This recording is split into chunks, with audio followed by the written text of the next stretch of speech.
Butera Knowless wavukiye mu karere ka Ruhango mu majyepfo y'u Rwanda tariki zingahe 2 z'ukwezi kwa 10 umwaka n'igihumbi 1990 yagiye akora ibihangano byinshi bitandukanye magingo yanga afite imyaka ngaho ubwo ngubwo 20 Dije afite imyaka 20 numwe Dije ubwo afite imyaka 20 mama aho ukuntu uzi biography ye ushobora kuba umwe mu bankobe ubwo ugiye kungira ikiyoni rero ngo ikiyoni muri cyane akabavuka kuri Jean Marie Vianney Butera na Marie Uyambaje akaba ari ubungu akaba ari umumama w'umwana umwe w'umukobwa akaba yarashakanye n'uwitwa Ishimwe Clement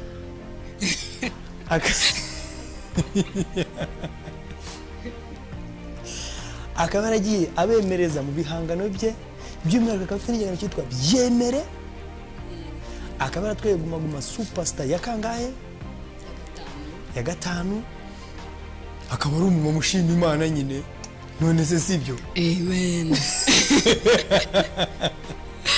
ikaze Knowless ikaze mu kiganiro murakoze cyane weruka hano nkuko nabivuze turi muri The Turn Up ariko turi muri The Link Up ni neza se cyangwa si neza beautiful wisdom hanyuma ubuzima bwe bumeze bute Butera Knowless yarahugiye hehe yarari hehe ubuzima bwanjye bumeze neza nkuko bivuze ndashima Imana meze neza ku mutima no ku mubiri ibintu se navuze nibyo bimwe mu byo mvuze ko avukiye mu ibintu byose wavuze nibyo n'ututabaritwa n'utuntu natungaye ababyeyi baracyariho oya bose nabariho first of all ukomere cyane kandi n'ubundi urakomeye ni kuyisimera uvuka mu muryango w'abana bangahe umwana umwe weho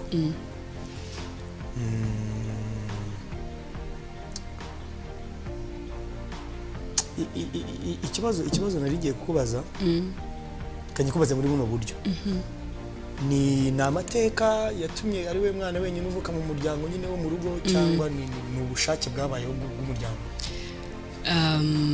ntago mbizi kuko ari njyewe imfura ntago mbizi ngo uri imfura ukabana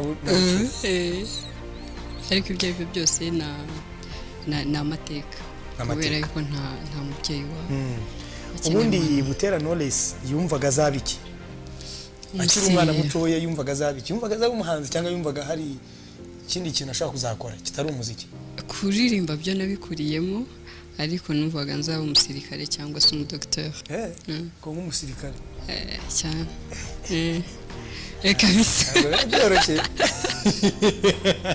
hanyuma nuhe mwaka waje kwisanga mu muziki ukavuga uti ibyo ari byo byose inzozi zanjye zishobora kuba zitazaba impamo zo kuba umusirikare cyangwa se umudokteur ushobora kuba nzaba umuhanzi nuwe mwaka ku umusirikare natangiye kubona ko bitazashoboka ngiye kurangiza secondaire yego secondaire nta muntu n'umwe yigeze umpa courage kandi zari inzozi zanjye ubwo rero noneho iby'ubuhanzi byo aho nabonye yuko ariko kazi ngomba gukora cyangwa se nyine niyo future yanjye uko mbibona ni mu 2011 nibwo wahise uvuga uti ibyo ari byo byose nshaka kuzaba umunyamuziki nibwo nje muri studio bwa mbere no nibwo nabonye yuko ibyo ndimo nyine aho ndi niho ngomba kuba ndi kuko natangiye muri fin 2010 yego urumva rero 2011 nahise mbona yuko aho ngaho ndi niho ngomba kuba ndi Clement akaba ari nawe uhagarariye Kina Music ari nayo label barizwamo akaba ari n'umugabo wawe mwashakanye mu buryo bwemewe n'amategeko ndetse n'Imana mwahuye ryari inshuro ya mbere kubonana apana vuga ngo muri studio inshuro ya mbere mubonana urayibuka ndayibuka byari hari hehe muriye nigaga mu wa mbere nibwo nari nkijya muri secondaire yego mpita ngenda muri chorale nyine gutangira kujya muri korale bitaraba cyane, so iyo korale nawe yayiririmbagamo. Bajyaga bagira repetition vendredi nijoro, kwa gatanu nijoro, nkajya kuzireba nkagira gute. Rero ngiyeyo niho nahise mubona. ubu wari ufite nk'imyaka ingahe? 12 13 ugiye muri mu wa mbere, mwaribwa muri korali imwe wewe na Clement? Clement yarabashaga cyangwa ni bya bindi bye? Yari undi muntu urenze ku buryo nyine kwa kundi ubona ati se uriya muntu nyine nta hantu twahurira. Wumvaga atari kuri level yawe?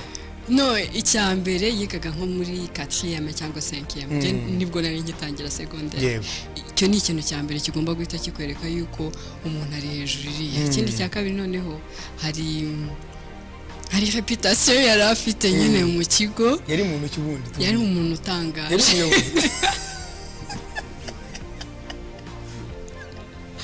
Tubwire yari iki? Yari umuntu utangaje, ntabwo nzi ko ari nyine ku buryo njye numvaga ubwo se twahurira he nyine. Mbona nta hantu mushaka guhurira? Natoye. Uretse korali yabahuje? Ya, uretse korali, ariko nabwo no kuza salut ariko nta kindi. Mvuga nyine umuntu utinyitse. Kuko naranihishaga, baramutinyaga by the way. Rero noneho kubera kubona nyine abandi bamutinya cyangwa se kumwubaha sinzi, noneho njye n'ukuntu nsanzwe ntinya ngira n'isoni nkamutinya double. So wari ukiri na muto? Nari ntarageza imyaka 13, nibwo nari ndi butarenga 13. Hanyuma muba muririmbye muri korali imwe, yaririmbaga iri hejuru isubundi yabaga ari inyuma mu bagabo? Bindi nabonaga yaririmbaga tenor y'abahungu, ariko akenshi nyine yabaga ari mu bintu bya technique, ari muri za piano. Muri za piano ni yaracurangiraga korale n'ibiki byose. Ntago akundaga kujya imbere buri munsi. Ni ukuvuga ngo ibyo Clement akora ubu ngubu yabitangiye kera? Kera cyane.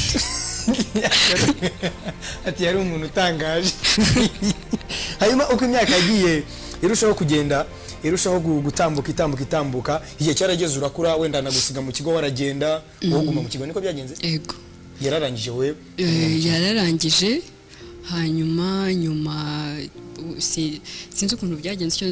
Yararangije ashize iminsi mikeya cyangwa umwaka nk'umwe cyangwa ibiri wenda, ajya kwiga, ajya muri Costa Rica, tukabyumva nk'ibihuha nyine. Yamaye nkana ukavuga uti yagiye hanze aho hantu si ubwo umuntu ajyayo gute? Mukabyumva, nyuma aza kugaruka, njye n'ubundi nkiri muri secondaire. Nako none narakuze maze gukuraho. Mwigaga he muri secondaire? Apasi. Ubwo ni ukuvuga ngo igitinyiro yari afite muri secondaire n'ubundi cyaramukurikiranye, abagiye Costa Rica, mwavuga ati umuntu kuko akomeje gukomera. Oya, aho ngaho nyine ni kwa kundi utanirirwa wibaza umuntu y'ibintu byinshi, kuko nta hantu muba muhuriye, wirinda gushyiramo ubwenge bwinshi kuko n'ubundi bumva ko nta cyizere. Ntago watekereza ibyo bintu ngo ikize. Reka twivire kuri izi story ndende. Ibyo ari byose uburyo abantu baba barakomeje kugenda bamenyana, bakora byinshi bitandukanye, bahura, baganira, amashuri akivangamo, ubuzima rusange cyangwa se ubuzima bwite bukivangamo, ni birebire. Ni amateka maremare. Ntekereza ko Butera Knowless agomba kuzatwemerera, ndetse na Clement niba dukurikiye, bakazadoreza karibu mu rugo, tukabasura, tukaganira nabo, tukamenya uburyo bahuye, uburyo banahuje. Hari uguhura, hari no guhuza. Sibyo? Kuko nyuma yo kumenya ko umuntu ashoboye, uzamenye niba anashobotse. Umuntu umenye ko ashoboye, azi kuririmba neza, azi kwanima neza, ese yaba ashobotse, yaba azi kubana. Ibi byose nabyo birimo. Reka twigire ku muziki wawe. Ku munsi wa none tuzana indirimbo nshyashya yitwa Day to Day, n'amashusho yayo. Yego. Indirimbo yaje gute? Uyitekereza bwa mbere? Indirimbo nyitekereza bwa mbere numvise beat, hanyuma ntangira gushaka utuntu tw'utumelodi n'iki nyuma rero sinzi ahantu suje yavuye yo kumva numvaga n'ubundi ngomba ari zuke nakoramo indirimbo y'urukundo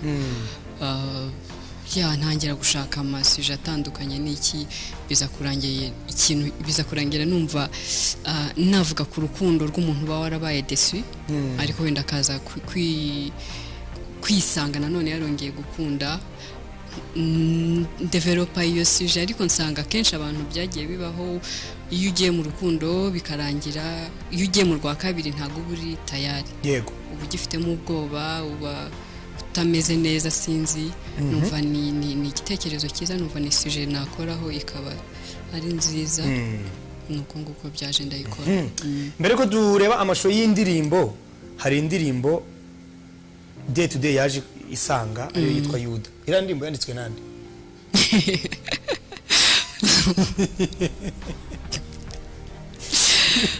yanditswe nanjye niwe wayanditse nta muntu washyizeho Clement yaramfashije n'undi muntu wazaga muri studio ari we wese agahita yumva ni sije umuntu wese yatangaho igitekerezo hari n'abandi bantu baje abo twari twaraye umunsi wabanjije tuganiriye ku bintu nk'ibyo story kwa kundi muri kumwe n'abantu mutera stories zitandukanye abo twari turi kumwe icyo gihe bagarutse bumvise ko nakoze indirimbo ijyanye na bya bintu twahoze tuganiraho buri umwe yaravuga ati mushe muri aka kagambo mugire gute nyine okay Fidero adusubuje umusuje nka Yuda ahubwo gihe ari ikintu cyambajije kubona ndashaka kuzajya muri korali ndebe ko nayo nazikuriramo Knowless wanjye numvije muri korali y'aba Knowless benshi korali y'abayi mitungo ni tiru harimo ni tiru ndagira ngo mbibutse yuko indirimbo tugiye kureba ari indirimbo yaje ikurikira Yuda n'ubundi ya Knowless ariko amashusho ya Yuda saza by the way yaje ikurikira urugero Yuda urugero and then day to day day to day amashusho ya Yuda saza ryari amashusho ya Yuda nyuma y'iriya twakoze remix na Amaji yegereze mikro sorry nyuma ya Yuda original twakoze remix na Amaji rero niki cha Amaji wumvise ibintu yakize ndashaka kuzareba main actor nyine uzakora muri Yuda nyine uzakora video ya remix yego okay harimo Amaji the Black azaza ryari amashusho turimo kubipanga ari Amaji ari kubipanga ari nanjye n'abandi bamuhagarariye nabo bari kubipanga azaza vuba waba warubizi ko haciye nk'iminsi nk'ibiri cyangwa itatu Amaji the Black ashyize hanze indirimbo yitwa Ndimbwa yego ntabwo ndagirirwa ubuntu bwo kuyumva ariko rero ndabizi yuko yayishyize ihari yitwa gute uri iki indirimbo yitwa gute ni indirimbo irimo ibintu by'imbwa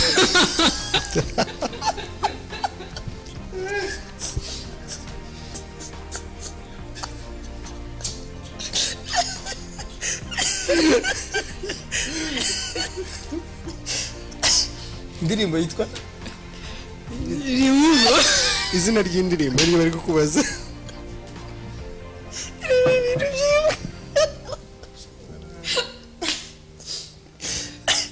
bayida indirimbo ni nziza cyane nayumvise uyu munsi ifite na video Amaji the Black ndaza kumushaka muri no minsi we na Faitapi niyo indirimbo bayikoranye indirimbo bayise ngo Ndimbwa bango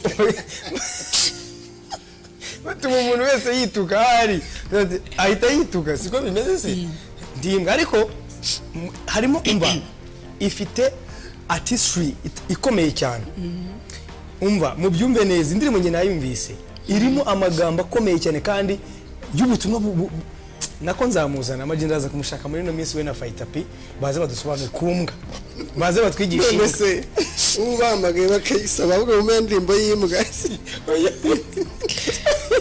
bayisaba ko badufata ndashaka Ndimbwa indirimbo y'imbwa reka dufate umwanya w'indirimbo nshyashya ya Butera Knowless indirimbo yise Day to Day amashusho yayo yamaze kugera hanze muri The Link Up niho uyiboneye bwa mbere iyi ndirimbo ubundi wayihimbiye nde cyangwa wayihimbiye bande nayihimbiye abantu bose byagoye gusubira mu rukundo barigeze urukundo bakaba disappointed kubera bo bakundanaga nayihimbiye abantu bose muri rusange ariko indirimbo zawe muri ino minsi zirimo utunini kandi dusharira ukuntu ziratonekana yuda wayikubise hasi ndavuga ntajyayo noneho ubwo Joshua nawe araza azatubwira day to day n'ibirimo kumufasha ariko buriya ka day to day karimo kubimukorera cyane abantu nk'aba Joshua bameze neza muri ino minsi ntabwo ari nkatwe ntabwo baryamira urubavu rw'ibumoso baryamira iburyo amashusho y'indirimbo yafatiwe muri Kenya Mombasa mwarahagurutse abariho mwerekeza mu gufata amashusho twarahagurutse abariho twerekeza kubera iki mwagiye muri Kenya none icyambere byari guhindura location hanyuma ikindi cya kabiri umuntu wagombaga kuyikora niho yarari wifuzaga kuyikora depuis so twari dufite impamvu nyinshi zatujyanayo hanyuma iyi ndirimbo DJ wayibonye wabonye amashusho yayo ukuntu ameze wabonye ari indirimbo uzajya ukina buri munsi hari ukuntu akamelodi kayo kari kuku uzajya ukina kabinkolela uzajya ukina sude Knowless tuziranye imyaka 10 n'ingahe ishize umuzangana gutyo ihorere umuzangana ihorere umuzangana gutyo inde mumenye oya yarakuze yarahindutse se cyane urazi ko yarananutse before and after ako Fidel warongoye ako bimunsabire nkuko bimunsabire basi wende we yakunda ngiye kujya muri korali voilà ndebe ko nayo nazabonana na Knowless wanjye muri korali abandi se nawe ukora muri korali Imana bigufashemo haleluya indirimbo ni nziza by the way nta kuri iyi ndirimbo ijyangana ari cyiza nago nyamura comment nyinshi cyane indirimbo ni nziza ifite melody nziza amashusho ni meza cyane pose ni yandi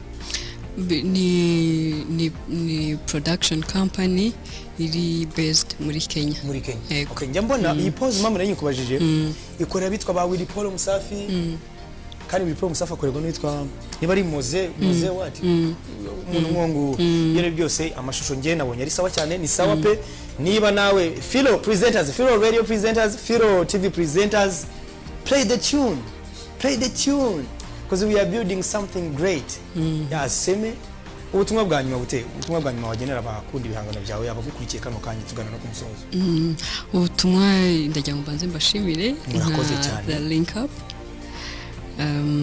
kandi mwabihinduye neza kurushaho ikindi nyine ubutumwa nabaha nuko narinje kubabwira yuko video ya day to day yamaze kugera hanze yego ubwo igisigaye no gufatanya tukayigeza aho igomba kugera tukayisharinga hari benshi ivugaho hari umuntu uyumva akiyumva ntabyihererane kuko yimvise wenyine ahubwo yayisangize n'inshuti n'abavandimwe kandi ntago ari day to day gusa ahubwo hari n'indi mishinga myinshi igomba gusohoka nyuma ya day to day mu gihe gito cyane icyo mbasaba no gukomeza nyine kubana nanjye kunshigikira muri byose positive vibes for real hanyuma muri the link up hari igice tugira cyitwa the link up choice ubwo ngubwo ni dufite task ebyiri hano kano kanya task ya mbere ni ukubanza kugusaba niba uzatwemereye ukagenda ukanatubwirira Clement akabyemera mukazaduha karibu mu rugo tukazaza kuganira namwe mbwira nyine niba ndabyemeye nzayumubwira murabitwemereye mu kiganiro 10 tonight okay hanyuma task ya kabiri dufite agace kitwa the link up choice na ahantu dutwara amazina abiri tukahereza umuhanzi awe akatubwira amahitamo ye uyu munsi dufite uwitwa Edouce Softman tuba twamuhaye amazina abiri tuba twamuhaye uwitwa Green P El Gringo tukamuhereza n'uwitwa Jay Polly hari uburyo abagereranya noneho we ikintu ugiye gukora ntago uri bubagereranye ahubwo uraba umunyamakuru nanyiza ubwira abanyarwanda uti mukurikirane kino cyo cya The Link Up Choice turi kumwe na Edouce aragereranya witwa Jay Polly na Green P, ngaho ni mumukurikirane. Njyewe na Yago tubaye tubasezeyeho, murakoze mugire. Uyu munsi muri The Link Up Choice turi kumwe na Edus agiye kugereranya Jay Polly ndetse na Green P, hanyuma rero icyo tubasaba ni ukumukurikirana. Njyewe na Yago twabakundaga, bye. Goodbye.